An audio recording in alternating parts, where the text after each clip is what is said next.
Hi hello welcome to our channel. నేను మీ రచన. So ఈ రోజు అయితే ఒక స్పెషల్ గెస్ట్ అయితే మీ ముందుకైతే తీసుకొచ్చా. ఎన్నో మూవీస్కి డిఓపిగా, డైరెక్టర్గా, అలాగే రీసెంట్గా రిలీజ్ అయిన కేసీఆర్ మూవీకి డిఓపిగా అయితే చేయడం జరిగింది. సో ప్రజెంట్ మనతో పాటు గరుడ వేగ అంజీ గారు అయితే మనతో పాటు ఉన్నారు. ఇప్పుడు సార్తో మాట్లాడి చాలా విషయాలు అయితే తెలుసుకునే ప్రయత్నం కూడా చేద్దాం. Hi sir. నమస్తే అండి. ఎలా ఉన్నారు? వెరీ ఖుషిగా ఉన్నాం మేము. చాలా ఖుషిగా ఉన్నారా? సో హిట్ అయిన సందర్భంలో చాలా ఖుషిగా ఉన్నారు. సినిమా మంచి సక్సెస్ చేశారు తెలుగు ఆడియన్స్ అందరూ. అంటే సక్సెస్ అవుతుందని మీరు ఊహించారా? చాలా స్ట్రాంగ్గా అండి, ఎందుకంటే మేము పెట్టిన పేరు అలాంటిది. సో కన్ఫామ్గా సినిమా హిట్ అని దాంట్లోనే మేము సినిమా చేసాము. మేము అనుకున్నట్టే సినిమా సక్సెస్ అయింది. We're all very happy.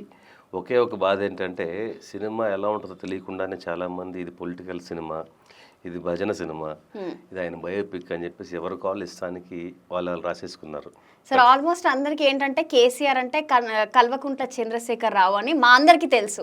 So మీరు ఎలా తీసుకోవడం జరిగింది? అంటే మీరు పెద్ద అభిమానియా కేసీఆర్కి? అసలు ఏంటి అసలు? అంటే నేను అభిమాని కాదండి, అంటే పర్సనల్గా నేను అభిమాని కానీ, బట్ ఈ సినిమాలో కేశవ చంద్ర రమావత్ అనే కుర్రాడు కేసీఆర్ గారికి వీరాభిమాని. ఓకే, అంటే కేసీఆర్ అంటే కల్వకుంట్ల చంద్రశేఖర్ రావు కాదు. అవును, ఓకే. ఒరిజినల్గా కేసీఆర్ గారు కల్వకుంట్ల చంద్రశేఖరరావు గారు. ఆయన ఎలా కేసీఆర్ అయ్యారో, కల్వకుంట్ల చంద్రశేఖరరావు గారు ఫుల్ పేరు చాలా మందికి తెలియదు కదా. కేసీఆర్ అంటేనే తెలుసు అందరికీ. ఎలా అంటే తెలంగాణలో 60 సంవత్సరాల నుంచి ఎంత కష్టపడ్డారు తెలంగాణ కోసం అందరు తెలుసు. అలాంటిది ఎవ్వరూ సాధించలేని ఆయన సాధించారు. ఇది చరిత్ర. అంటే ఓన్లీ కేసీఆర్ వల్లనే సాధించారు, కేసీఆర్ వల్లనే తెలంగాణ వచ్చిందంటారా? అలాగే ఎక్కడ నేను చెప్పలేదండి. సినిమాలో కూడా చూపిస్తే ఫస్ట్ మా సినిమాలో ఓపెనింగ్ సాంగే తెలంగాణ గురించి సాంగ్. తెలంగాణ రావడానికి ఎంతమంది కష్టపడ్డారు, తెలంగాణలో ఎంతమంది కవులు ఉన్నారు, ఈ తెలంగాణ రావడానికి ఎంతమంది ప్రాణాలు కోల్పోయారు, ఇవన్నీ మేము ఒక సాంగ్ రూపంలో చేసి మేము సినిమాలో చూపించాం. సో ఎక్కడ కేసీఆర్ గారు వల్ల తెలంగాణ వచ్చింది, ఆయన ఒక్కరు తీసుకొచ్చారని మేము చెప్పలేదు. అక్కడ ఎంతో మంది ప్రాణత్యాగం చేస్తే గానీ తెలంగాణ రాలేదు. అఫ్ కోర్స్ అండి, అది ఆయనకు కూడా తెలుసు. ఎందుకంటే మేము ఆ సాంగ్ చేసిన తర్వాత ఆయన దగ్గర తీసుకెళ్ళి ఆయన చూపిస్తే ఒక 2 గంటల నుంచి 3 గంటల సేపు మమ్మల్ని కూర్చోబెట్టేసి ఇంకా 3-4 పేర్లు మిస్ అయినాయి, వాళ్ళు తెలంగాణ కోసం పోరాడారు, వాళ్ళ పేర్లు కూడా వేయాలి అని చెప్పేసి వాళ్ళ పేర్లు మెన్షన్ చేసి మళ్ళీ సాంగ్ రికార్డింగ్ చేయించారు. అది అంత కేర్ తీసుకుంటారు ఆయన ఎవరిని మర్చిపోరు. సో ఇంతవరకు సాంగ్లో అయితే కొంత పేర్లు మర్చిపోయినా కూడా పిలిచి గుర్తు చేశారని చెప్పారు కదా. సో ఇప్పటివరకు ఎంతమంది ప్రాణత్యాగం చేశారని మీ వరకు తెలుసు? అంటే నేను అంతగా దాని గురించి ఫోకస్ చేయలేదండి. కథగా అనుకున్నప్పుడు ఈ సినిమా 2005లో స్టార్ట్ అయిన సినిమా 2022లో ఎండ్ అవుతుంది. 2005లో తెలంగాణలో ఉన్న ప్రాబ్లమ్స్ ఏంటనేది మేము కొంచెం ఫోకస్ చేశాము. అప్పుడు తెలంగాణ అంటే ఒక హైదరాబాద్ మాత్రమే కాదు కదా, ఇంకా మారుమూల ప్రాంతాలు చాలా ఉన్నాయి. ఆ టైంలో ఎంతోమంది ప్రాణత్యాగాలు చేశారు, ప్రాణాలు పోయినాయి. కరెంట్ లేక, రోడ్లు లేక, నీళ్లు లేక, సరైన పంటలు పండక కదా. సో ఆ టైంలో ఉన్న ప్రాబ్లమ్స్ అన్ని సినిమాలు మేము చూపించాము. ఆ తర్వాత కేసీఆర్ గారు వచ్చిన తర్వాత ఎలా డెవలప్ చేశారు, ఓన్లీ సిటీ మాత్రం కాకుండా రూరల్ ప్లేస్లో కూడా. సో మేము తీసుకున్న కథ కూడా ఏంటంటే ఒక బంజారా బ్యాక్డ్రాప్ కథ. ఒక బంజారా బ్యాక్డ్రాప్లో వాళ్ళకున్న ఏకైక దేవుడు సేవాలాల్ గారు, రెండవ దేవుడు కేసీఆర్ అంటారు వాళ్ళు. ఎందుకంటే అంత డెవలప్ చేశారు. మారుమూల ప్రాంతాలు తాండాలు కూడా ఆయన డెవలప్ చేశారు. మేము ఈ సినిమా అంతా ఒక తాండా బ్యాక్డ్రాప్ జరిగింది, ఒక లంబాడీ బ్యాక్డ్రాప్ కథ కదా. సో దానికోసం మేము చాలా లొకేషన్స్ చూసాము. మాకు ఎక్కడ కూడా కథ ప్రకారం ఏమనుకుంటామో తాండా అంటే గుడిసెలు ఉంటాయేమో, డెవలప్మెంట్ ఉన్నది అనుకుంటాం కదా. మేము ఎక్కడికి వెళ్ళినా కూడా బ్రహ్మాండమైన సిమెంట్ రోడ్స్, పెద్ద పెద్ద వాటర్ ట్యాంకులు, అసలు నీళ్లు లేకుండా ఒక ప్లేస్ కూడా లేదు. అంత చుట్టూ మొత్తం పచ్చడి పొలాలు అంతా ఉన్నాయి. మేము కథలో ఏం చూపించాలి, 2005లో ఈ ప్రాబ్లమ్స్ చూపించాలి. మాకు ఎక్కడ అలాంటి లొకేషన్స్ దొరకలేదు. మేము లిటరల్గా చెప్పాలంటే కనుక తెలంగాణ దాటి ఎక్కడికో వెళ్ళి ఆ ఫ్లాష్ బ్యాక్ పోర్షన్ షూట్ చేయాల్సి వచ్చింది. అంత పచ్చడిగా ఉంది ఇప్పుడు తెలంగాణ అనేది. కేసీఆర్ రావడం వల్ల ప్రతి ఒక్క ప్రజలకి నీళ్లు అందుబాటులో ఉన్నాయని చెప్తున్నారు. మీకు ఫస్ట్ నుంచి కూడా చూడండి, ఆయన పెట్టిన ప్రతి సభలో కూడా మన నీళ్లు మనకు రావాలి, మన భూములు మనం గుంజుకుందాం అని చెప్పారు కదా.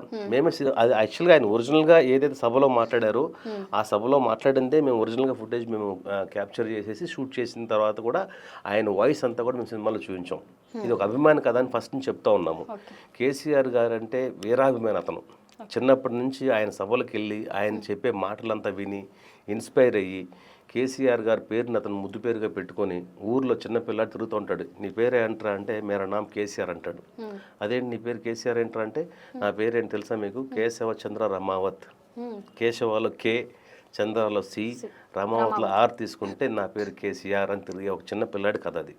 ఆ చిన్నపిల్లాడి పెద్దోడు అయిన తర్వాత ఎలాగ డెవలప్మెంట్ జరిగింది, ఎలా ఇన్స్పైర్ అయ్యాడు, అతని ఫ్యామిలీ ఏంటి, అతను ఇష్టపడే మరదలు ఏంటి, వాళ్ళ లవ్ స్టోరీ ఏంటి, అది ఒక కథగా అందంగా కథగా తీసుకుంటూ ఆయన అభిమానించే ఒక నాయకుడు ఏం చేశాడు తెలంగాణకి, అది చూపించాం మేము సినిమాలో. తప్పితే అండి ఆయన చెయ్యని పనులు ఈయన చేశారు లేదా వేరే ఎవరినో టార్గెట్ చేసి చేసిన సినిమా కాదు ఇది. ఎందుకు అదే కేసీఆర్ అదే మూవీ తీయాలనే ఉద్దేశంతో వచ్చిండ్రు అంటే ఇన్స్పిరేషన్ అండి. జనరల్గా ఒక లాస్ట్ బాలీవుడ్లో షారుఖ్ ఖాన్ గారిని ఇన్స్పైర్ చేసుకుంటూ ఒక అభిమాని ఒక కథ తీస్తున్నాడు, ఫ్యాన్ బాయ్ అని చెప్పేసి, సూపర్ డూపర్ హిట్ అయింది. అలాగా ఓన్లీ స్టార్స్ మాత్రం ఫ్యాన్స్ ఉంటారు, లేదా క్రికెటర్స్ ఫ్యాన్స్ ఉంటారు, లేదా మ్యూజిక్ డైరెక్టర్స్ ఫ్యాన్స్ ఉంటారు కాకుండా పొలిటీషియన్స్ కూడా ఫ్యాన్స్ ఉంటారు కదా. అలా ఇది ఒక ఫ్యాన్ బాయ్ కథ. సో ఓకే, పొలిటీషియన్ పరంగా తీసుకుంటే హిట్ అవుతుంది అనే ఆలోచనతో తీశారు. అంటే హిట్ ఫట్ కాదండి. యాక్చువల్గా మేము తెలంగాణలో ప్రాబ్లం చూపించాము, ఒక అందమైన లవ్ స్టోరీ తీసుకున్నాము. దానికి ఎటువంటి ఆ టైంలో ఒక ప్రాబ్లం అయింది. మీరు సినిమా చూస్తే అర్థమవుతుంది. ఆ సినిమాలో ఊరికి ఒక ప్రాబ్లం వస్తుంది. ఆ ఊరి ప్రాబ్లం కోసం అతను కేసీఆర్ గారు కలవడానికి వెళ్తాడు. కేసీఆర్ గారిని కలిశారా లేదా అనేది మన కథ. దానికి అందమైన మూవీలో ఒకటి సెంటిమెంట్ అయితే ఒకటి ఉంది ఏంటంటే, ఈ 4 వేళ్ళు లోపలికి వెళ్తున్నాయి అంటే కేసీఆర్ వల్ల అని అయితే చెప్పడం ఒకటి అయితే హైలైట్ చేయడం జరిగింది. అది వాస్తవమే కదండి. ఇప్పుడు కేసీఆర్ గారు గవర్నమెంట్ ఉన్నప్పుడు ఒక పథకం ఉంది, 5 రూపాయల భోజన పథకం. అది వాస్తవమే కదా. ఆ వాస్తవాన్ని చూపించాము, అందరికి కనెక్ట్ అయింది. 5 రూపాయలకి ఏం దొరుకుతుంది చెప్పండి. ఇప్పుడు అదే చూపించాం. 5 రూపాయలకి ఒక కుర్రాడు నడుచుకుంటూ ఊర్లోంచి వచ్చిన కుర్రాడు వాడు సిటీలో దిగంగానే ఒక రచ్చరవి లాంటి ఒక క్యారెక్టర్ అతను మోసం చేస్తాడు, కృష్ణ భగవాన్ లాంటి ఒక క్యారెక్టర్ అతను మోసం చేస్తారు. మోసం చేస్తే వాడి దగ్గర ఉన్న డబ్బులు, వాడి దగ్గర ఉన్న బంగారం తీసుకెళ్ళిపోతారు. వాడు తినడానికి ఏమి ఉండదు, తిండి కూడా. ఒక 5 రూపాయలకి ఆయన ఉంటుంది. పొద్దున్న నడుచుకుంటూ వస్తే ఆకలేస్తే ఒక బండి దగ్గరికి వెళ్తాడు, బన్ అడుగుతాడు. 5 రూపాయలకి ఏమొస్తారా పొరబైపో అంటాడు. పక్కనున్న టీ దుకాణానికి వెళ్ళేసి, అక్క కొంచెం ఛాయ్ పోయాక అంటాడు. 5 రూపాయలు ఛాయ్ అలా వస్తుంది, 10 రూపాయలు ఛాయ్ వస్తుంది, 5 రూపాయలు రాదు పో అంటాడు. కొంచెమైనా పోయాక అంటాడు. రాదు పొద్దున్నే బేరం లేదు ఎలా చూస్తుంటే మేము తొలమేస్తారు అక్కడి నుంచి. వాళ్ళు నడుచుకుంటూ వస్తున్నప్పుడు 5 రూపాయల భోజనం ఏదైతుందో ఆ పథకాన్ని చూస్తాడు అతను. ఇంకా ఆల్మోస్ట్ లిటరల్గా అతనికి దేవుడిలాగే కదా. అలాగే ఇతను ఒకటే కాదండి, మన సినిమాలో చూపిన ఆ క్యారెక్టర్ కాకుండా అలాంటి 5 రూపాయల భోజనం నుంచి ఎంతమంది బతుకుతున్నారంటే హైదరాబాద్లో చాలామంది, కొన్ని వేల మంది. అంటే ఇప్పుడు దేవుడు కదా అన్నారు కదా, సో మీకు కూడా ఇప్పుడు దేవుడు అనే ఉద్దేశం ఉందా? కేసీఆర్ ఒక దేవుడు అని మీరు కూడా అనుకుంటున్నారు? నేను ఆ పథకం వల్ల అండి, ఆ పథకంలో తిన్న వాళ్ళకి ఆయన దేవుడు అని చెప్తున్నాను. అందరికీ అందరు నచ్చాల్సిన అవసరం లేదండి.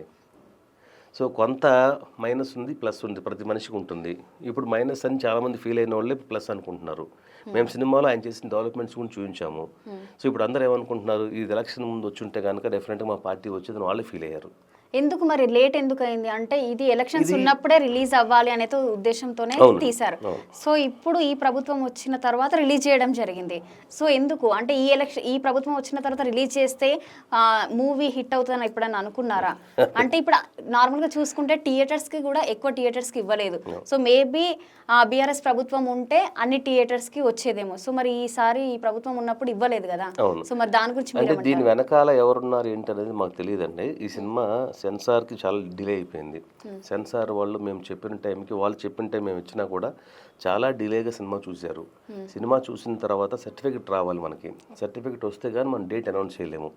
వాళ్ళు సర్టిఫికెట్ ఇవ్వడానికి 2 months టైం తీసుకున్నారు. అంటే బయట ఏమనుకుంటున్నారంటే ప్రభుత్వం ఎట్లయినా వస్తుంది అనే ఉద్దేశంతోనే, కాన్ఫిడెంట్తోనే ఇంకా కంటిన్యూ చేసిన ఉద్దేశం అయితే ప్రతి ఒక్కరు లేదండి. యాక్చువల్గా సినిమా నిజంగానే అప్పుడు చేస్తుంటే కనుక ప్లస్ పాయింట్ అయ్యేదేమో వాళ్ళకి. సో ఇప్పుడు కూడా తప్పేం లేదు. ఎందుకంటే ఇప్పుడు అందరూ అప్లాస్ చేస్తుంది ఏంటంటే, గవర్నమెంట్లో ఉన్నప్పుడు ఆ సినిమా రిలీజ్ చేస్తే అది వేరు. గవర్నమెంట్ లేని టైంలో మీరు టీఆర్ఎస్ అది కేసీఆర్ అని పేరు పెట్టుకుని ధైర్యంగా సినిమాని రిలీజ్ చేశారు కదా అని చెప్పి మమ్మల్ని అప్రిషియేట్ చేస్తూ ఉన్నారు. ఇది ఎందుకంటే అండి, మేము ఎక్కడ వేరే ఎవరిని టార్గెట్ చేసి తీసింది కాదు. ఆయన చేసిన మంచి పనులు చూపించాం అంతే. ఆయన అభిమానించే కుర్రాడు ఆయన కలవడానికి వెళ్ళాడు, కలిసాడా లేదని చూపించాం సినిమాలో. తప్పితే వేరే ఎక్కడా ఆయన చేయని పని మేము చెప్పింది కాదు. హైదరాబాద్ ఎలా డెవలప్ అయింది కూడా దాంట్లో ఒక సీన్లో ఉంటుంది. మీరు చెప్పిన ఆ భోజనం పథకం తర్వాత ఇంకొక పెద్ద సీన్ ఉంటుంది. ఓకే, ఓన్లీ హైదరాబాద్ది ఎట్లా డెవలప్ అయింది మాత్రం చూపించారు. మరి వేరే జిల్లాలు అవ్వని, వేరే దగ్గర అవ్వనివ్వండి, మరి అక్కడ మాత్రం చూపించలేదు. అంటే ఒక పర్సన్ అక్కడ నుంచి హైదరాబాద్ వచ్చిన తర్వాత హైదరాబాద్ చూస్తున్నప్పుడు, అంటే ఇది ఏంటంటే అండి, హైదరాబాద్ డెవలప్మెంట్ గురించి కూడా తీసింది కాదు. హైదరాబాద్ చూపించడానికి ఆయన కలవడానికి వచ్చినప్పుడు హైదరాబాద్ని ఉద్దేశించి తీసిన ఒక సాంగ్ ఉంటుంది. దాంట్లో ఆ సాంగ్లో చూపించాము. ఆ తర్వాత ఒక పర్సన్, ఒక ఉద్యమ నేల ఇది, ఆ ఉద్యమ నేలలో అతను ఎక్కడ ఉమ్మేయాలో తెలియక ఆ ఉద్యమ నేలపైన ఉమ్మేస్తాడు ఒక కుర్రాడు వెళ్తున్నాడు. వాడిని ఆపి ఎందుకన్నా ఇక్కడ ఉమ్మేసామంటే అది చెప్తాడు, 10 సంవత్సరాల నుంచి కేసీఆర్ గారి పాలన నడుస్తుంది కదా, ఏం చేశాడు ఈ తెలంగాణకి అని అడుగుతాడు. తెలంగాణకి ఏం చేశాడు అనేది మేము ఆ సీన్లో చూపించాం. ఆ సీన్ చూస్తే కానీ అర్థం కాదు తెలంగాణకి ఏం చేశారు, హైదరాబాద్కి ఏం చేశాడని చెప్పేసి ఆయన చెయ్యింది ఎక్కడ చూపించలేదు. ఓకే, ఏం చేశాడు అంటున్నారు కదా మీరు.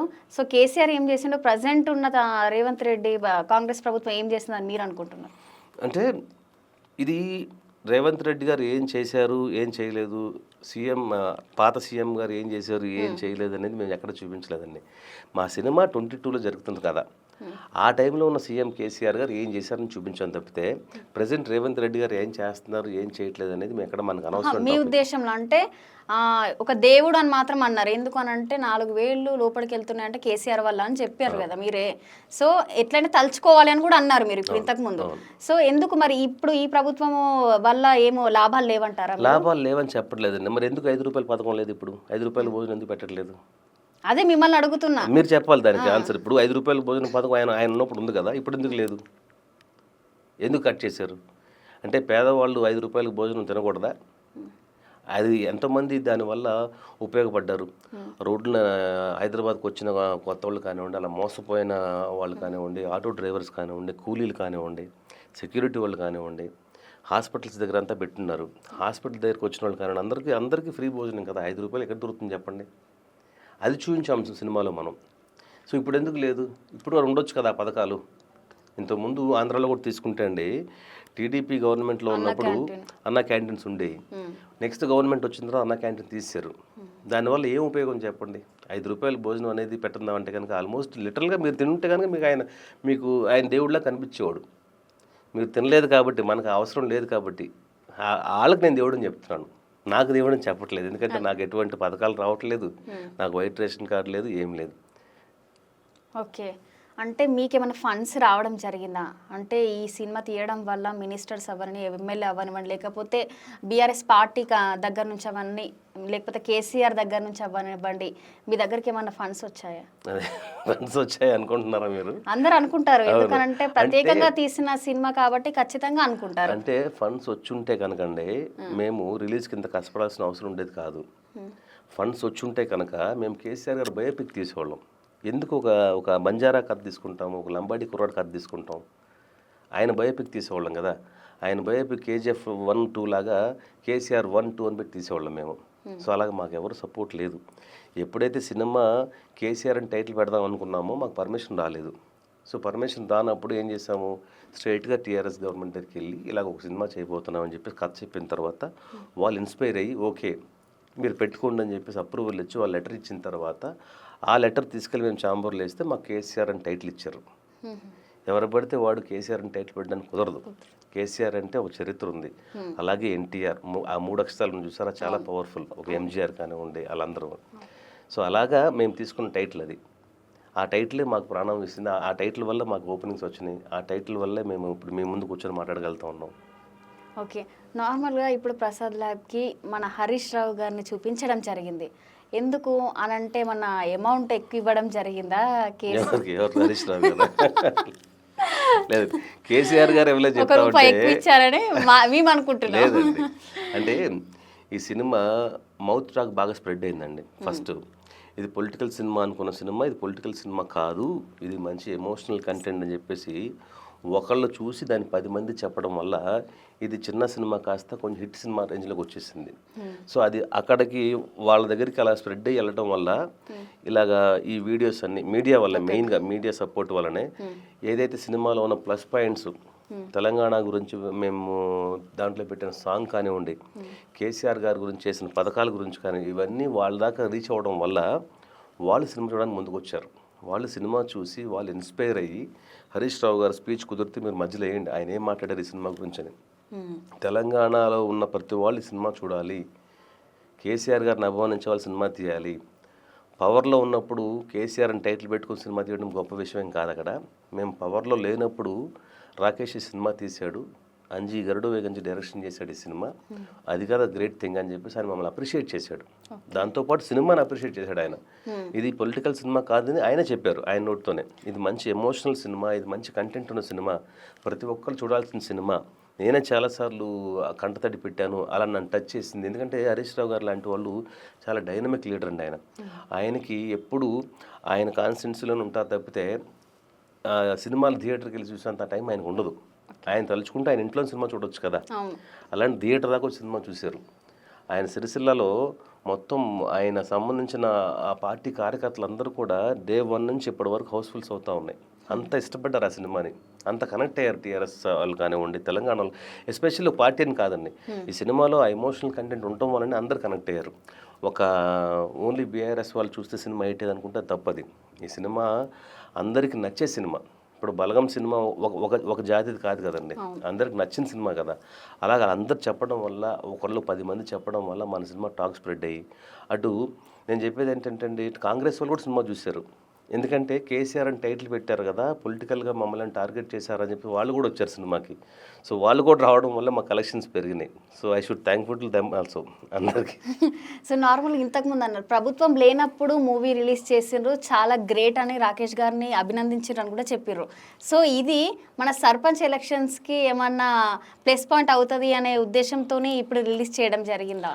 అది లేదండి, కాకపోతే ఏంటంటే నా ఉద్దేశం ప్రకారం యాక్చువల్గా వాళ్ళు ప్రతి ఎలక్షన్కి ఈ సినిమా వాడుకుంటారు. ఎందుకంటే అండి ఇది ఆయన చేసిన మంచి పనుల గురించి కొన్ని సీన్స్లో మేము చెప్పినప్పుడు చాలా అప్లాస్ వచ్చింది.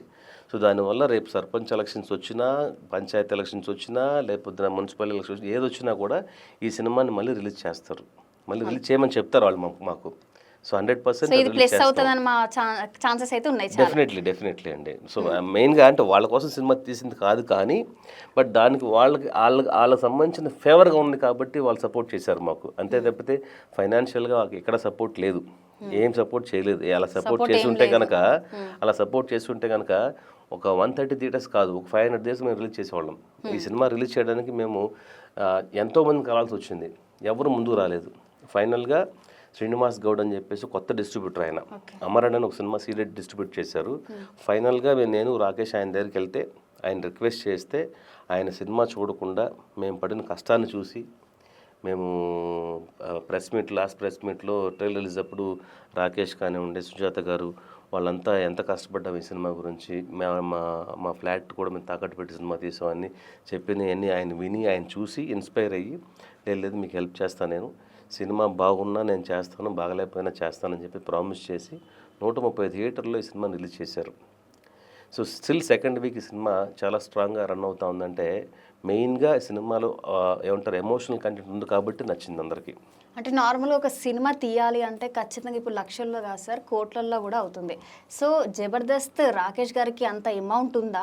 అంటే నార్మల్గా అనుకోవచ్చు ఇంత చిన్న జబర్దస్త్లో చేసేవాడు ఇంత హైలైట్ సినిమా తీయడము ఎట్లా, అంత డబ్బులు ఉన్నాయా ఆయన దగ్గర అనే థాట్ అయితే ఖచ్చితంగా ప్రతి ఒక్కరికి వస్తుంది. అంటే ఈ సినిమా ఎన్నో కోట్లు పెట్టి తీసిన సినిమా కాదండి ఇది. సో ఒకరికి హెల్ప్ చేసుకుని సినిమా తీసాం మేము. సో ఈ సినిమా నేను డబ్బు కోసం చేయలేదు, నాకు కథ నచ్చి నేను చేశాను, నాకు రాకేష్ నచ్చి చేశాను. సో ఇప్పటి వరకు అతను జబర్దస్త్లో స్కిట్లు చేసుకుంటూ, ఈవెంట్స్ చేసుకుంటూ ఒక మంచి పేరు తెచ్చుకున్నాడు అతను. సో నా దగ్గరకు ఈ కథ వచ్చినప్పుడు ఫస్ట్ నేను వింటానికి ముందు జబర్దస్త్ నుంచి వస్తున్నాడు కదా, ఏదో కామెడీ కథ అనుకున్నాను నేను. వన్స్ ఎప్పుడైతే అతను కథ నాకు నేరేట్ చేయడం స్టార్ట్ చేశాడో చాలా ఎమోషనల్గా నేను కనెక్ట్ అయ్యాను. ఇలాంటి కథ మనం చేస్తే బాగుంటుందని ఫిక్స్ అయిన తర్వాతనే ఈ సినిమా చేయడం జరిగింది. ఇంకా ఫైనాన్షియల్ మ్యాటర్ అంటారా, ఈ సినిమాకి ముందు నుంచి రాకేష్ ప్రొడ్యూసర్ కాదు, వేరే ఎవరితో చేద్దాం అనుకున్నారు. సో ఎప్పుడైతే సినిమా ఓపెనింగ్కి పొలిటికల్గా కొంతమంది వచ్చారో ఆ ఇన్వెస్ట్ చేద్దాం అనుకున్న పర్సన్ బ్యాక్ అయిపోయాడు. సో ఓపెనింగ్ అయిపోయిన తర్వాత ఆ సినిమా ఆపేస్తే డైరెక్టర్గా నాకు బ్యాడ్ నేమ్, యాక్టర్గా అతనికి అప్కమింగ్ యాక్టర్ కాబట్టి అతనికి బ్యాడ్ నేమ్ వస్తుంది. దానికోసం అతను బయటంతా వాళ్ళ ఫ్రెండ్స్ దగ్గర వాళ్ళ దగ్గర డబ్బులు తీసుకొని నన్ను రిక్వెస్ట్ చేసి ఆల్మోస్ట్ నేను లిటరల్గా ఆయన కోసం సినిమా చేశాను. ఓకే రేపు పొద్దున్న డబ్బు వస్తే కనుక ఇవ్వమ్మా అని చెప్పి సినిమా చేయడం జరిగింది.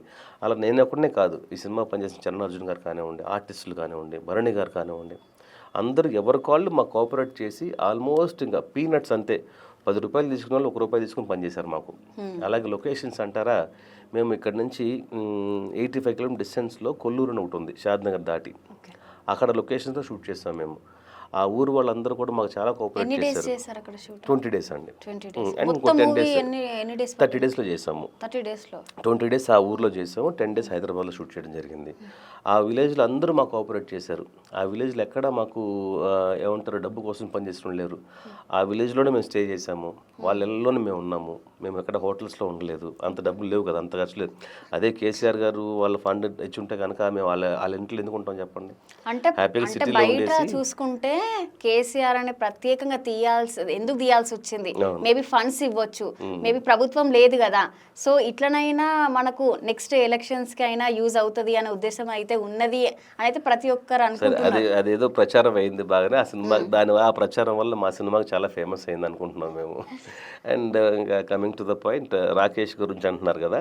సో ఆయన దగ్గర అంత డబ్బు ఉండి సినిమా తీయలేదండి. అందరిని రిక్వెస్ట్ చేసి అందరినీ బతిమిలాడి సినిమా తీయించుకున్నాడు. సో అల్టిమేట్గా ఫైనల్గా సక్సెస్ ఇచ్చారు ఆడియన్స్.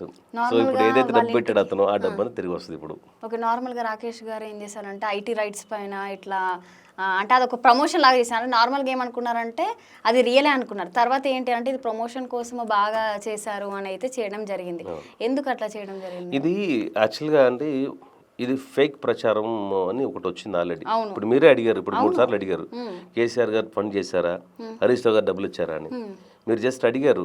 కొంతమంది దాన్ని ఆల్రెడీ న్యూస్ పేపర్ లాగా న్యూస్ ఇచ్చేసి చాలా వెబ్సైట్స్లో వాటిల్లో అంతా కూడా కేసీఆర్ గారు బినామీ ఇతను, కేసీఆర్ గారు ఈ సినిమా కోసం 20 కోట్లు ఇచ్చారని చెప్పేసి అఫీషియల్గా వాళ్ళు ప్రమోట్ చేశారు.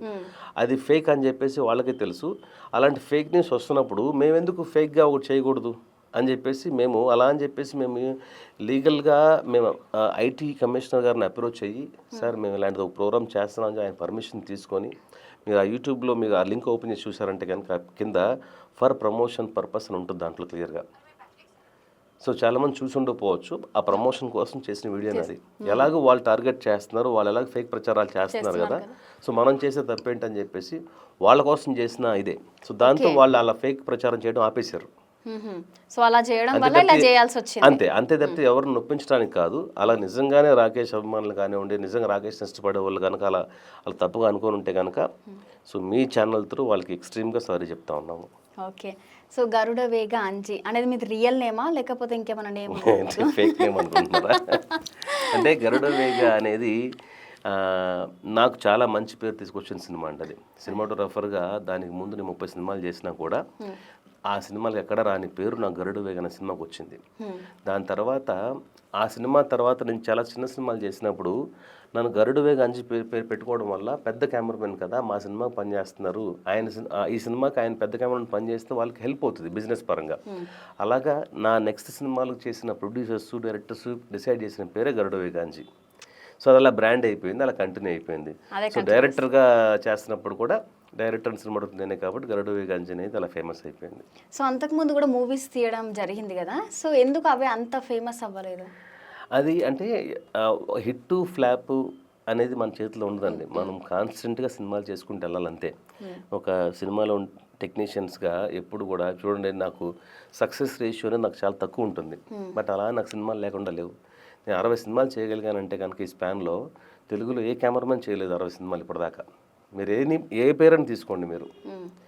ఒకప్పుడు వేసారు స్వామి గారు అలాంటి వాళ్ళు తప్పితే ఈ మధ్యకాలంలో వచ్చిన ఏ కెమెరామెన్ ఇంక్లూడింగ్ చోటకే నాయుడు గారి దగ్గర నుంచి సెంధిల్ దగ్గర నుంచి కూడా తీసుకుంటే వాళ్ళు 50 సినిమాలు కూడా చేయలేకపోయారు. అలాంటిది నేను 50 సినిమా నేను ఫస్ట్ టైం డైరెక్షన్ చేశాను. 50 సినిమా తర్వాత నేను కంటిన్యూగా సినిమాలు కెమెరామెన్ చేసుకుంటే ఇప్పుడు 60 సినిమాలు దాటానంటే కనుక మామూలు విషయం కాదు కదా. సో అది హిట్ ఫ్లాప్ అని మన చేతిలో లేదంటున్నాను నేను. సినిమాలు చేసుకుంటూ వెళ్తాం. నాకున్న ప్లస్ పాయింటే నేను చాలా స్పీడ్గా పనిచేస్తాననేది. ఇందాక చెప్పాను, నేను డబ్బు కోసం పని చేయను, నాకు నచ్చితే పని చేస్తాను. సో డబ్బు కోసం ఏ సినిమా చేయలేదు, ఈ సినిమా కూడా డబ్బు కోసం చేసింది కాదు. నాకు పేరు రావాలని చేశాను, రాకేష్ కోసం చేశాను, రాకేష్ని ఒక హీరోగా నిలబెట్టాలని చేశాను. అలాగే అందరు యాక్సెప్ట్ చేశారు, రాకేష్ పెర్ఫార్మెన్స్ బాగుందన్నారు. ఈ సినిమా సక్సెస్ అయ్యింది, రాకేష్ హీరోగా నిలబడతాడు. సో అందులో మన యాక్టర్స్ ఎవరైతే ఆర్టిస్టులు ఉన్నారో సో అవి వాళ్ళందరూ తెలియని వాళ్ళు ఉన్నారు. సో ఎందుకు తెలియని వాళ్ళని తీసుకోవడం జరిగింది? అంటే ఈ సినిమా అంతా ఫ్రెష్ వస్తూ వెళ్దామని ముందే డిసైడ్ అయిపోయామండి. ఎందుకంటే మేము కథ అనుకున్నప్పుడే కొంచెం బలగం లాంటి ఫ్లేవర్ ఉంది కదా, సో డెఫినెట్గా ఇది బలగం లాంటి సినిమా అవ్వాలి అని చెప్పేసి ముందు ఫిక్స్ అయ్యి చేసిన సినిమా కదా ఇది. అండ్ మనం బ్యాక్ డ్రాప్ కూడా ఒక లంబాడీ తాండా అలాంటి బ్యాక్డ్రాప్ తీసుకున్నప్పుడు రెగ్యులర్గా మనం సినిమాల్లో చూసే యాక్టర్స్ని వాళ్ళని మళ్ళీ మన సినిమాలో రీప్లేస్ చేయకూడదు, కొత్తగా ఎవరిని తీసుకుందాం అన్న దాంట్లోనే మేము తీసుకోవడం జరిగింది. వీళ్ళెవరు కొత్త ఆర్టిస్టులు కాదు, దీంట్లో ఓన్లీ హీరోయిన్ కొత్త అమ్మాయి, రాకేష్ అందరికి తెలిసిన పర్సనే, అనన్య కృష్ణన్ వచ్చేసి సత్యకృష్ణన్ గారి డాటర్ అమ్మాయి. సో మనకి ఆ క్యారెక్టర్ కూడా ఏంటంటే ఆ లంబాడి అమ్మాయిలాగా ఉండాలి, ఆ ఫేర్గా అమాయకంగా ఉండాలని చెప్పేసి ఆ అమ్మాయిని క్యాస్ట్ చేయడం జరిగింది. సో ఫస్ట్ వాళ్ళ మదర్ కథ చెప్పినప్పుడే వెంటనే ఇన్స్పైర్ అయిపోయారు, ఓకే అంజుగా డైరెక్షన్ చేస్తున్నారు అని చెప్పేసి చాలా ధైర్యంగా అమ్మాయిని పంపించారు.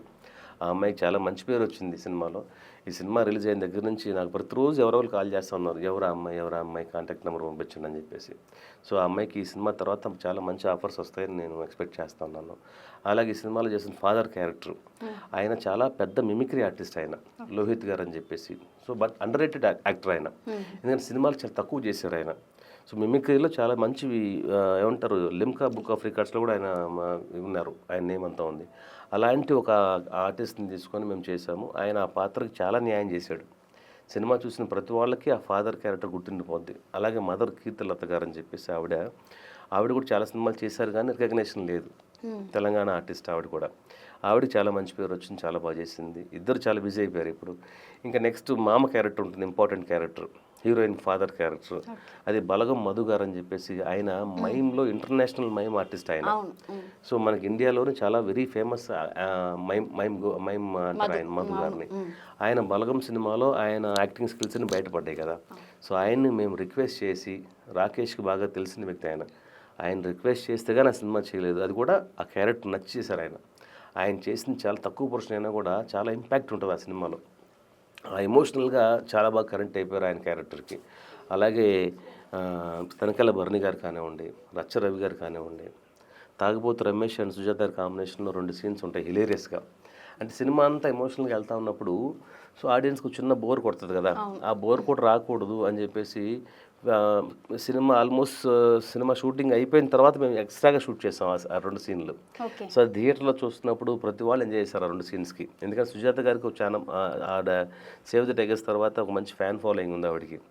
ఆవిడ వాయిస్ కొంచెం టిపికల్ వాయిస్గా ఉంటుంది, ఆవిడ బూతులు డిఫరెంట్గా ఉంటాయి. ఆ తెలంగాణ యాసలో మాట్లాడే మాటలన్నిటి కూడా ఫస్ట్ అనుకున్నప్పుడు same Priyadarshi and Sujatha combination అనుకున్నాం, కానీ ప్రియదర్శి గారు చాలా బిజీగా ఉండటంతో మేము రమేష్ గారిని అప్పుడు చూడడం జరిగింది. అవును, సేవ్ ది టైగర్స్ 2 చేస్తారు, అప్పుడు 3 కూడా ఇప్పుడు చేయబోతున్నట్టున్నారు. బట్ ఎనీవే రమేష్ గారు సుజాత గారు కాంబినేషన్ వచ్చిన 2 సీన్స్ థియేటర్లో బాగా వర్కౌట్ అయ్యాయి. ఇంకా మిగతా అందరూ అంటారా, ఇంకా చైల్డ్ ఆర్టిస్ట్ ఇప్పుడు చిన్నప్పుడు హీరోగా కుర్రాడు చేశాడు రోషన్ అని చెప్పేసి, అతను చాలా బ్రహ్మాండం చేశాడు. అలాగే హీరోయిన్ చిన్నప్పుడు హీరోయిన్గా రిత్విక అని ఒక అమ్మాయి చేసింది. ఎవరికి వాళ్ళు ఆ క్యారెక్టర్కి బాగా న్యాయం చేశారు, ఇన్వాల్వ్ చేశారు. మీకు అందుకనే చూడండి అంతా చాలా ఫ్రెష్ ఫీలింగ్ ఉంటుంది. ఎగ్జాంపుల్ బలగంలో కూడా చూస్తే మీరు నోన్ ఆర్టిస్టులు ఎవరు ఉండరు ఎక్సెప్ట్ ప్రదర్శి తప్పితే, మిగతా అందరినీ మీకు కొత్త వాళ్ళని తీసుకున్నారు. అలాగే ఈ సినిమాలో అలాగే తీసుకున్నాం మేము. అలాగా మాకు బలగం లాంటి సినిమా బలగం కంటే బాగుంది, బలగం లాగా ఉందని చెప్పేసి చాలా బాగా కంపేర్ చేశారు మా సినిమాని. సో సార్, ఆర్జీవి గారికి మీరు చాలా స్పెషల్, అంటే డిఓపిగా చాలా ఇష్టం అని అయితే విన్నాము. సో ఎందుకు మీ ఇద్దరి మధ్యలో అంత బాండ్, అంటే వర్క్ చేశారు మీరు, సో ఎందుకు అంత బాండ్? నేనేం స్పెషల్ ఎక్స్పీరియన్స్ స్పెషల్ ఏం కాదు, నా స్పీడ్ ఆయనకి ఇష్టం. జనరల్గా రామ్ గోపాల్ వర్మ గారు అంటేనే ఆయన స్పీడ్, ఎందుకంటే ఆయన చాలా ఫాస్ట్గా చేస్తారు సినిమాల్ని. ఆ తర్వాత పూరి జగన్నాథ్ గారు ఆయన శిష్యుడే కదా. సో ఆర్జీవి అంటే ఒక ఇన్స్పిరేషన్ ప్రతి టెక్నీషియన్కి ఉంటుంది. ఆర్జీవితో పనిచేయాలని ఒక కుతూహలం అందరికి ఉంటుంది. అలాగే నేను కూడా నేను ఫస్ట్ నుంచి నేను కృష్ణవంశీ గారితో వర్క్ చేసినప్పటి నుంచి కూడా ఆర్జీవి గారు అసిస్టెంటే కృష్ణవంశీ గారు. సో నా ఫస్ట్ పిక్చర్ నిన్నే పిల్లడతా, తర్వాత సింధూరం, అంతఃపురం, సముద్రం, ఖడ్గం, ఇవన్నీ మేము వంశీ గారితో పనిచేసాం, కృష్ణవంశీ గారితో. సో అప్పటి నుంచే రాము గారితో సినిమా చేయాలి అనుకుంటా ఉండేవాడిని. సో నాకు ఎప్పుడూ అవకాశం రాలేదు. 2014లో ఐస్ క్రీమ్ అనే సినిమాకి అవకాశం వచ్చింది. సో నా స్పీడ్ నచ్చి నేను నచ్చి ఆయన కంటిన్యూ చేశారు. జనరల్గా ఆయన ఎవరిని కంటిన్యూ చేయరు, ఒక సినిమా తర్వాత పక్కన పెట్టేస్తారు, ఆ పర్సన్ కూడా మర్చిపోతారు ఆయన. అలాంటిది నేను 3 సినిమాలు కంటిన్యూ చేశాను ఆయనతో. సో లక్కీ ఒక ఆర్జీవి లాంటి ఒక పెద్ద డైరెక్టర్తో పనిచేయడం అనేది చాలా కళ నెరవేరింది. మళ్ళీ ఆర్జీవితో పని చేయకూడదని కూడా డిసైడ్ అయిపోయాం ఆ కళతో. ఎందుకంటే అండి ఆయనకి ఇంతకుముందున్న ఒక సినిమాలపైన ఒక ఇంట్రెస్ట్, సినిమాలపైన ఫోకస్ అనేది రోజు రోజు తగ్గిపోతుంది అనిపించింది. ఇప్పుడు ఈ మధ్యకాలంలో ఆయన చేసిన సినిమాలు చూస్తూ ఉంటే, ఇప్పుడు మీరు అన్నారు నాది పొలిటికల్ సినిమా అని. ఈ పొలిటికల్ సినిమాలో నేను ఎవరిని టార్గెట్ చేయలేదు. పొలిటికల్ సినిమాలో ఆయన చేసిన మంచి పనుల గురించి చెప్పాను తప్పితే నేను మీ దగ్గర డబ్బులు తీసుకొని ఎదుటి తిట్టలేదు నేను. అలాగే ఆయన చేసిన సినిమాలు ఎలా ఉన్నాయంటే వేరే పార్టీ వాళ్ళ డబ్బులు తీసుకొని వాళ్ళకి ఫేవర్గా సినిమాలు చేయడం అది సినిమా కాదు కదండి. సినిమాని సినిమాలకు తీయాలి. మీరు చేసిన మంచి పనుల గురించి చెప్పండి, ఎదుటివాడి గురించి మీకెందుకు? మీరు ఆ తప్పు చేయడం వల్ల ఇంకోటి తప్పు చేస్తున్నాడు. మీరు వాడి గురించి బ్యాడ్గా తీశారు, వాడు మీ గురించి బ్యాడ్గా తీశారు. ఏంటి వాడికి మీకు తేడా? సో అవన్నీ చూసినప్పుడు నేను ఆయనతో అయ్యో ఏంటి ఇలాంటి వాళ్ళతో పనిచేసామా అనిపించింది. కాకపోతే అప్పుడున్న ఆర్జీవి వేరు, ఇప్పుడున్న ఆర్జీవి వేరు. సో సార్ ఇప్పటివరకు ఇన్ని సంవత్సరాలు అవుతుంది కదా మీరు ఇండస్ట్రీకి వచ్చి. సో సాడ్ మూమెంట్స్ అలాగే హ్యాపీ మూమెంట్స్ ఖచ్చితంగా ఉంటాయి మీ లైఫ్లో. సో ఎప్పుడు మీకు సాడ్ మూమెంట్ కలిగింది, ఎప్పుడు హ్యాపీ మూమెంట్ కలిగింది? ప్రతి సినిమా రిలీజ్కి సాడ్ మూమెంటే. ఎందుకంటే అండి సినిమా తీయడం ఒక ఎత్తు అయితే 20% సినిమా తీయడం, సినిమా ప్రతివాడు తీస్తాడు. దాన్ని ప్రమోషన్ చేసి రిలీజ్ చేయాలంటే కనుక అది మామూలు ఇది కాదండి. ఒక వరల్డ్ వార్ లాగా జరుగుతుంది అది. ఎందుకంటే ఇప్పుడు ఇక్కడ డిస్ట్రిబ్యూషన్స్ అనేది అండ్ థియేటర్స్ అన్నీ కొంతమంది చేతిలో ఉన్నాయి. వాళ్ళ దగ్గరికి వెళ్ళి వాళ్ళకి సినిమా చూపించి వాళ్ళని బతివిలాడేసి చాలా సినిమాలు ఆగిపోయి ఉన్నాయి. మీరు చూడండి చాలా సినిమాలు ఇంకా వీఆర్ సో లక్కీ. ఎందుకంటే మాకు కేసీఆర్ అనే ఒక వర్డ్ ఉండటం వల్ల, కేసీఆర్ అనే పేరు పెట్టుకోవడం వల్ల అట్లీస్ట్ మా సినిమా రిలీజ్ చేయడానికి ఒక పర్సన్ ముందుకు వచ్చున్నారు. ఆ పర్సన్ కూడా చాలామంది ఫోన్లు చేసి ఎందుకు మీరు సినిమా రిలీజ్ చేస్తున్నారని థ్రెటనింగ్ చేశారు. అది ఎవరు థ్రెటనింగ్ చేశారు ఏంటంటే చెప్పండి, ఆయన చెప్పట్లేదు. మేము 22 రిలీజ్ చేయకపోతే కనుక ఈ సినిమా మార్చికి రిలీజ్ అయిపోయేది. అప్పటిదాకా వెయిట్ చేయాల్సి వచ్చేది. సో ఆయన చాలా ధైర్యంగా మాకు కోఆపరేట్ చేసి సినిమా పైన ఉన్న నమ్మకంతో ఆయన 22 రిలీజ్ చేశాడు కాబట్టి మేము హ్యాపీగా ఉన్నాం. లేకపోతే మీరు అన్నట్టు మాకు ఇంకా సాడ్ ఫీలింగ్స్ ఉండేవి. సో సార్ ప్రీ రిలీజ్ ఈవెంట్కి జానీ మాస్టర్ రావడం జరిగింది. ఈ ఇష్యూ తర్వాత, మొన్నటిదాకా జరిగిన ఇష్యూ తర్వాత రావడం జరిగింది. అంటే మీరు సపోర్ట్ చేస్తున్నారా లేకపోతే ఎట్లా జానీ మాస్టర్ని అయితే ఇన్వైట్ చేయడం? జానీ మాస్టర్ రాకూడదా, రావద్దా? అంటే అట్లా జరిగిన తర్వాత కూడా ఆయన హంత కూడా నేరస్తుడని మేము అనట్లేదు, అది ప్రజలకి తెలుసు, అది మీకు కూడా తెలుసు. ప్రజలకు ఏం తెలుసు చెప్పండి? ప్రజలు నేరస్తుడు అని చెప్పేసి ఫిక్స్ అయిపోయారా? అవునా అనుకున్నారు, కొందరేమో పాజిటివ్ అనుకున్నారు, కొందరేమో నెగిటివ్ అనుకున్నారు. ఎవరు అనుకోవడానికి న్యాయ వ్యవస్థ ఒకటి ఉంది కదా. ఒకళ్ళు కేసు పెట్టారు, అది కరెక్టా రాంగా రైటా అనేది డిసైడ్ చేయాల్సింది కోర్టు డిసైడ్ చేస్తే ఆయన రాంగ్. అంటే మీ ఫ్రెండ్ అనే అలా నా ఫ్రెండ్ అని కాదండి, మీ ఫ్రెండ్ అయినా కూడా అంతే కదా. ఇప్పుడు నేను తప్పు చేశాను మీరు ఎలా అనుకుంటారు? ఆ తప్పు కన్ఫర్మ్ చేయాలి కదా. కోర్టు ఉంది కదా, కోర్టు డిసైడ్ చేస్తుంది. కోర్టులో ఉన్న న్యాయమూర్తులు మనం కొనలేం కదా. ఆ న్యాయం వచ్చేంత వెయిట్ చేయాలి కదా. మీరు ఎలా బ్లేమ్ చేస్తారు? బ్లేమ్ చేయకూడదు కదా. జానీ నాకు ఫ్రెండ్, మేము ఆయన కొరియోగ్రాఫర్ చాలా సినిమాలు చేసాం. రాకేష్కి ఫ్రెండ్. సో ఆ ఫ్రెండ్షిప్లో వచ్చాడు తప్పితే వేరే ఉద్దేశం లేదు. ఆయన సినిమా ప్రమోషన్ కోసం పిలిచాం అంతే, సపోర్ట్ అని కాదండి. రేపు పొద్దున ఆయన నిజంగా తప్పు చేశాడు అనుకుంటే కనుక 100% మనం ఖండిస్తాం కదా. ఇది ఇప్పుడు ఇంకా బయటికి రాలేదు కదా అంటున్నాను. ఒక బయటికి రాని విషయాన్ని మీరు ఎలాగ నేరస్తుడు అని చెప్పి బ్రాండ్ వేస్తారు?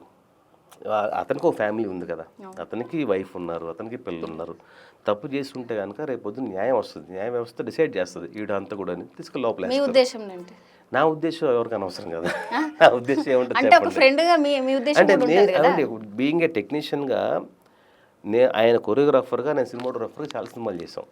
మా ఇద్దరి మధ్య అండర్స్టాండింగ్ ఏముంటుంది? టెక్నీషియన్గా ఆయన ఒక సాంగ్ కంపోజ్ చేసినప్పుడు నేను కెమెరామెన్గా షూట్ చేస్తాను అంతే తప్పితే వేరే పర్సనల్ రిలేషన్ ఏముండదు మాకు మధ్య. అలా చాలామంది ఇప్పుడు జానీ లాగా శేఖర్ నాకు ఫ్రెండు, ఇంకా సోకాల్డ్ అందరూ ప్రేమ్ రక్షిత్ నా ఫ్రెండు, అలాగే చెన్నైలో ఉన్న సోకాల్డ్ నా కొరియోగ్రాఫర్ నా ఫ్రెండ్సే. ఆయన తప్పు చేశాడు అనుకుని డిసైడ్ చేయకూడదు కదా. ఇప్పుడు తప్పు చేస్తే డెఫినెట్గా రేపు శిక్షించబడతాడు 100%. అప్పుడు మనం కూడా యాక్సెప్ట్ చేయం కదా. నేను తప్పు చేశాడంటే కనుక మనం లేదు జానీ నా ఫ్రెండ్ ఎలా చెప్తాం? తప్పు చేస్తాడు, తప్పు చేసినట్టే. వాడు తప్పు చేసినా ఫ్రెండే కదా నాకు. అంటే తప్పు చేసినా కూడా ఫ్రెండ్గా యాక్సెప్ట్ ఫ్రెండ్షిప్ వేరు కదండి. ఇప్పుడు అతను అంటే ఒక అమ్మాయి విషయంలో తప్పు చేస్తే చాలా మంది ఖండిస్తాం డెఫినెట్గా అండి. ఇప్పుడు ఎలా ఖండించాలంటున్నా అది చేశాడా లేదా అనేది ఇంకా బయటకు రాలేదు కదా అంటున్నాను. బయటకు వస్తే డెఫినెట్గా ఖండిస్తాం కదా. ఒకవేళ తప్పు అయినా తప్పు కాకపోయినా నా ఫ్రెండే కదా అన్నారు. ఫ్రెండ్లీ నేచర్లో ఫ్రెండ్షిప్ ఉంటుందండి. బట్ తప్పు చేసిన తర్వాత ఆయన వెనక తీసుకురావడం అనేది కరెక్ట్ కాదు కదా. ఎందుకంటే న్యాయం అనేది ఉందండి ఒకటి, ఆ న్యాయాన్ని మనం గౌరవించాలి, ఆ న్యాయ వ్యవస్థను గౌరవించాలి. రేపు పొద్దున్న డిసైడ్ చేస్తుంది, కోర్టు డిసైడ్ చేస్తుంది ఏడు తప్పు చేశాడని చెప్పేసి. ఆ టైంలో మనం మళ్ళీ కావాలంటే డిబేట్ పెట్టుకుందాం. అంతే తప్పితే వేరే ఉద్దేశం లేదు. మా ఫ్రెండ్లీ నేచర్లో జానీ ఒక్కరే కాదండి, చాలామంది వచ్చారు. ఆ రోజు ఎంతోమంది వచ్చారు. మా స్టేజ్ అంతా నిండిపోయింది, ఎడ్జ్ నుంచి ఎడ్జ్ వరకు. మేము మాట్లాడలేదు మా గొడవ పెట్టుకున్నారు మాకు వచ్చిన గెస్టులు అందరూ కూడా. అంతమంది గ్యాదర్ చేసాం. అంతమంది జస్ట్ ఫోన్ కాల్ చేసి మీరు రండి అంటే అందరు వచ్చారు. మా పైన అభిమానంతో, రాకేష్ పైన అభిమానంతో, నా పైన అభిమానంతో అంతమంది వచ్చినారు. ఓకే, మాకు అవే చాలా పాజిటివ్ బ్లెస్సింగ్స్ అయిపోయినాయి. అంతే. అందుకే ఇంత హిట్ వచ్చింది. Maybe. So sir next projects ఏంటి? నెక్స్ట్ బుజ్జి ఇలారా పార్ట్ 2 చేయబోతున్నానండి. అలాగే మళ్ళీ నేను రాకేష్ కాంబినేషన్లో ఒక సినిమా తొందరలో అనౌన్స్ చేయబోతున్నాం. ఈ సినిమా సక్సెస్ దానికి కూడా రాకేష్ గారే. రాకేష్ అండి. ఈ సినిమా సక్సెస్ మీట్ ఉంది. ఆ సక్సెస్ మీట్లో మేము ఇద్దరం ఏ సినిమా చేయబోతున్నాము అనేది దాంట్లో అనౌన్స్ చేస్తాం అతి త్వరలో. అతి త్వరలో రాబోతుంది మళ్ళీ. Okay, thank you so much sir. So మీ విలువైన సమయాన్ని మాకు ఇచ్చి ఇంటర్వ్యూ కంప్లీట్ చేసినందుకు థ్యాంక్ యూ సో మచ్. ముందు ప్రేక్షకులందరికీ అండ్ మీడియా అందరికీ నా థ్యాంక్ యూ అండి. ఎందుకంటే ఈ సినిమాని ఈ రేంజ్ తీసుకొచ్చారంటే కనుక ఓన్లీ మీడియా వల్లే. మాకు వంశీశేఖర్ పిఆర్ఓ గారు ఈ సినిమా చిన్న సినిమా పెద్ద సినిమా అనే వేరియేషన్ చూపించకుండా ప్రతి ప్రెస్ మీట్కి ఆ ఎడ్జ్ నుంచి ఎడ్జ్ వరకు అన్ని కెమెరాస్ అంతమందిని ప్రెస్ వాళ్ళు రావడం, అంత కవరేజ్ ఇవ్వడం, అంత బూస్టప్ చేయడం, ఈ సినిమాని అంత పెద్ద ఎంకరేజ్ చేయడం అనేది నిజంగా మేము మా జన్మలో మేము మర్చిపోలేము. ఈ సినిమా ఇప్పటివరకు కూడా మీడియా సపోర్ట్ మాకు ఉంది, ఇక మీద కూడా ఉండాలి. అలాగే ఆడియన్స్ ఈ సినిమాని థియేటర్లో చూశారు మీరు అందరూ. ఒకళ్ళు చూసి 10 మంది చెప్పడం వల్లనే ఈ సినిమా ఈ రేంజ్కి వెళ్ళింది. థియేటర్లో మిస్ అయిన వాళ్ళు రేపొద్దున ఒక నెక్స్ట్ వీక్ తర్వాత ఏ ఓటీటీ ప్లాట్ఫామ్ రిలీజ్ అవబోతుంది అనౌన్స్ చేస్తాము. మిస్ అయిన వాళ్ళు కన్ఫామ్గా మీరు ఓటీటీలో సినిమా చూడండి. మేము ఫస్ట్ నుంచి చెప్తా ఉన్నాం, ఇది ఎమోషనల్ కంటెంట్, ఇది పొలిటికల్ సినిమా కాదు, ఇది భజన సినిమా కాదు, ఇది కేసీఆర్ గారు బయోపిక్ కాదని ఫస్ట్ నుంచి చెప్తా ఉన్నాము. ఇది నిజం. అది ఎమోషనల్గా మీరు కనెక్ట్ అవుతారు. ప్రతి వాళ్ళు మీరు కంటతడి పెడతారు. ఎమోషనల్గా సినిమాని మేము కనెక్ట్ చేశాము. అద్భుతమైన మ్యూజిక్ ఉంటుంది ఈ సినిమాలో, అద్భుతమైన బ్యాక్గ్రౌండ్ స్కోర్ ఉంటుంది. మీరు ఇలాంటి సినిమాలను ఎంకరేజ్ చేస్తే రాకేష్ లాంటి యాక్టర్స్ ఇంకా పైకి వస్తారు. ఇంకా మంచి మంచి సినిమాలు తీయడానికి ప్రొడ్యూసర్స్ ముందుకు వస్తారు. అలాగే నాలాంటి టెక్నీషియన్స్, నాలాంటి డైరెక్టర్స్కి ఇంకా అవకాశం ఇవ్వండి. ఇలాంటి ఈ సక్సెస్ అనేది నా ఒక్కడది కాదండి, నా వెనకాల చాలామంది పనిచేశారు. వీళ్ళందరికీ సక్సెస్ వస్తుంది. ఇలాంటి సినిమాలు మీరు ఎంకరేజ్ చేస్తే ఇంకా మేము చాలా బాగుంటాం. అండ్ తెలుగు సినిమా ఇండస్ట్రీ బాగుంటుంది. ఎందుకంటే పెద్ద పెద్ద సినిమాలు పుష్ప 2 లాంటి సినిమాలు 3 ఇయర్స్కి ఒకసారి 2 ఇయర్స్కి ఒకసారి వస్తాయి. ఆ పెద్ద పెద్ద సినిమాలు మాత్రమే చూస్తే కాదు, చిన్న సినిమాలు కూడా ఎంకరేజ్ చేయాలి. మీరు ఎప్పుడూ మంచి కంటెంట్ ఉంటే అది ఎంకరేజ్ చేస్తారని మాకు తెలుసు. ఎందుకంటే దీని ముందు వచ్చిన కమిటీ కుర్రాళ్ళు కానివ్వండి, జాతిరత్నాలు కానివ్వండి, ఆయ్ కానివ్వండి, ఒక బలగం కానివ్వండి, అంటే మంచి కంటెంట్ మీరు తీసుకొస్తే మేము చూస్తాము అనేది ఇవన్నీ నిదర్శనాలు. అలాగే మా కేసీఆర్ అనే సినిమాని మీరు ఆదరించినందుకు వన్స్ అగైన్ పేరున తెలంగాణ ప్రజలకి, ఆంధ్ర ప్రజలకి, సినిమాని ఆదరించే ప్రతి వాళ్ళకి పేరున థ్యాంక్ యూ. ఎస్పెషల్లీ ఈ ఛానల్ వాళ్ళకి చాలా థ్యాంక్స్ మా ఇంటర్వ్యూ తీసుకున్నందుకు. Okay, thank you so much sir. Thank you. So మరో ఇంటర్వ్యూలో మళ్ళీ కలుద్దాం. సైనింగ్ ఆఫ్ రచన.